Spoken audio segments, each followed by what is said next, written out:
باشا ومعانا ضيف جديد نحب نتعرف عليه. يا باشا، يا استاذ، راح فين يا باشا؟ يا باشا اتاخرنا ايه ده؟ دقيقه، تعالى بس اتفضل دقيقه واحده، معلش دقيقه واحده هنخلص على طول.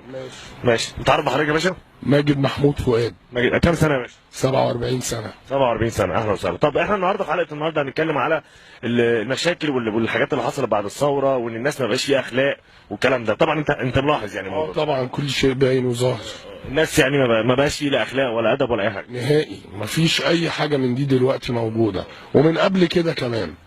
يعني انت زادت اليومين دول. حضرتك متجوز يا باشا؟ بين البنين. بين البنين؟ بين البنين.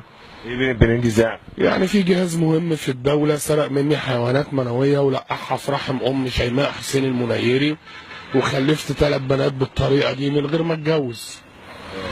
وانت عارفهم هم فين دلوقتي؟ هم مع امهم، بس انا اعرف بيت اهل امهم، لكن بيتها هي ما اعرفش هو فين، لانها اتجوزت بعد كده واحد من الجهاز الحاكم دوت وخلفت منه عيال تانية، لف عليها وخدها مني يعني. والكلام ده يعني ايه اللي حصل ليه؟ ايه اللي حصل؟ علشان انا ضحيه العمليه للمخابرات الاسرائيليه في مصر، اكتشفتها المخابرات المصريه وعلى اثرها قامت بتعذيبي 25 سنه لغايه دلوقتي. انت جاسوس يعني ولا ايه؟ لا، انا المخابرات الاسرائيليه زرعتني في مصر سنه 65 في عيله مسلمه مصريه.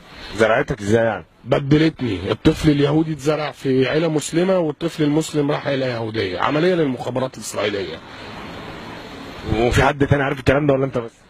انا والمخابرات خلونا اخلف 3 بنات من غير ما اتجوز، وعملوا لي غسيل مخ طب وابوك وامك؟ ابو المسلمين ولا اليهود؟ اللي انت عايش معاهم هنا ولا؟ المسلمين توفوا الى رحمه الله، اليهود ما اعرفش عنهم حاجه خالص. طب يعني انت ما تعرفش مراتك فين ولا عيالك فين؟ لا، هي مش مراتي لان ما اتجوزتهاش، هي خلفت مني بس تلقيح صناعي. الجهاز الحاكم عمل فيا كده عشان اصل يهودي، عشان يتحكم فيا وابقى تحت امره. انت شغال ايه يا باشا؟ انا محامي على المعاش. عملوا لي غسيل مخ وادوني عقاقير هلوسه وخلوني مجنون رسمي على الورق. يعني انت معاك ورق يثبت انت مجنون؟ معايا ورق يثبت ان انا مجنون رسمي، ومعيش اي حاجه تثبت ان انا بكامل قوايا العقليه.